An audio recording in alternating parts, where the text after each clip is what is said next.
sit right back and hear them tell the tale of a vodcast crew who gather around their mighty drink to give their point of view. As man is the panel fire, he shows that he has fun, and Johnny our host will jump along, guiding us through the storm, guiding us through the storm. Big T's our rocky keeps us true, he often gets his say, and just alive he knows the girls and everything dragons way, and everything dragons way. The Mad Dragon Podcast is a journey unforeseen, with Tasman and Johnny too, and there's Big T and Coco, just the start, Mazza and the other crew, here on the Mad Dragon Podcast. Yes, indeed, we are the Mad Dragons Vodcast, and, well, the panel's not too far away from being back. Rugby League's not too far away from being back.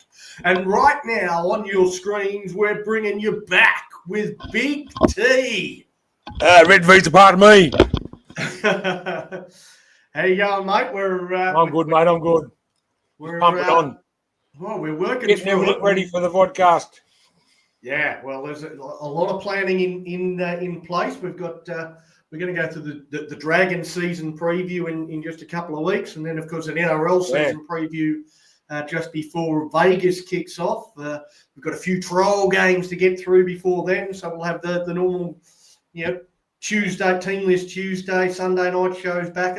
A few changes. We're going to do some changes to times and whatnot, but it's going to be a massive, massive year for the VOD, and hopefully a massive year for the Dragons as well.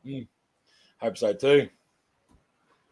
Right. Well, today we're here to go through your backline. As people might have seen earlier today, it has a similar feel to pretty much everybody else. So this is the side that you've gone with. It's pretty similar to everyone else, mate. That's right. I was going to say there's not much I can go through that nobody else has ever said. Gutho. I think Gutho is it was Parramatta's heart, mate. We've ripped Parramatta's heart out by getting Gutho, so it's going to be a great signing. I think it was Parramatta's top point scorer last year, so that's pretty good. Christian Tuipulotu earned his spot from last year. He deserves to stay there. He's our beast on the wing. He's our new Rava. When Rava was our beast, Christian Tuipulotu's our beast now. Moses Sully, easy in for me. He started coming good towards the end of last year, and I like how Sully plays. I'm glad he come. Val Holmes, top point scorer.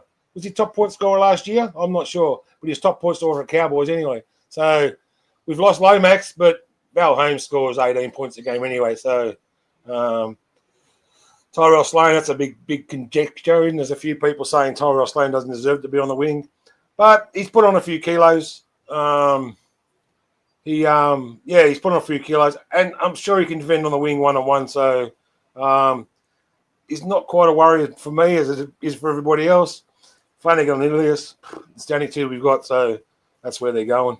And like you said last week, they could swap them around, but it wouldn't make a difference anyway. So Cole Flanagan and Lachlan is at 7. So like you said, mate, it's pretty much the same team that everybody on the panel is naming.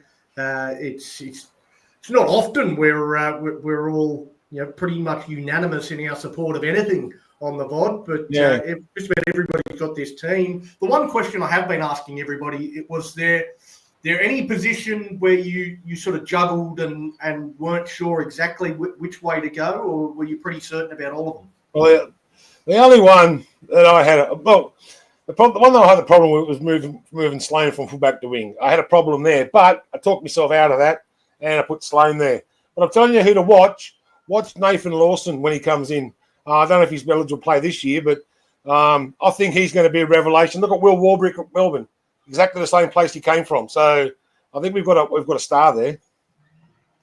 Yeah, well, it's definitely a name that keeps coming up. He is actually eligible to play from round one. He's got a supplementary contract, so he's not top 30, but those 6 guys on the supplemental list can play from round 1 if the Dragons decide. Similar to Connor Malhison last year, wasn't top 30 but played in round 1, so he could play.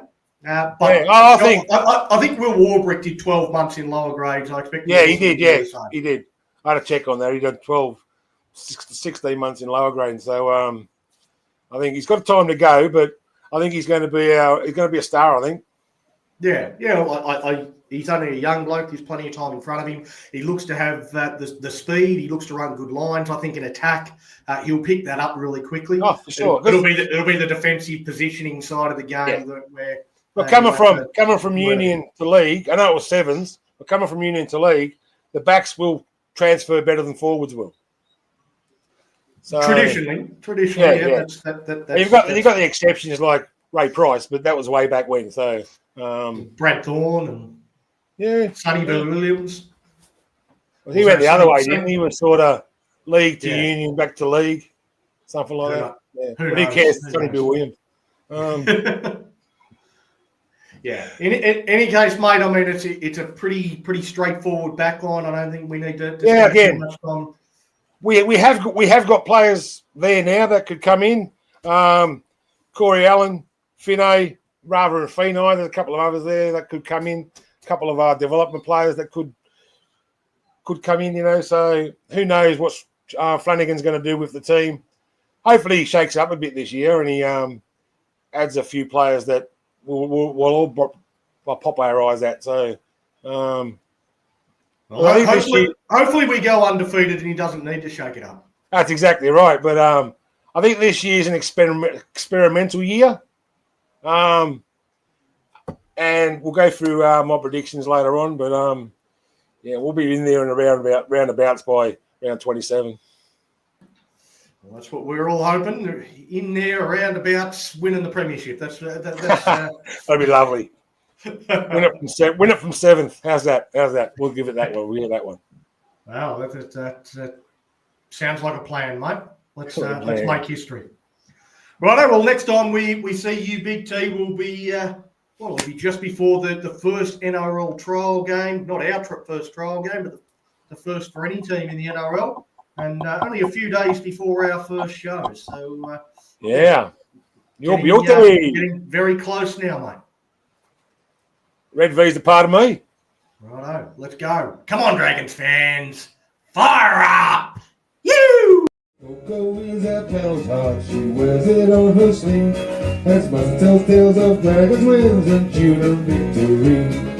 Tony and the NB crew will do their very best. Hitting up topic and I digress with a red V on our chest. The Mad Dragon podcast is a sheep of camaraderie. Navigating rants down rabbit holes in the land of big wet feet. And so at Peddlers we the tales and our friendship is our dreams. The Mad Dragon podcast,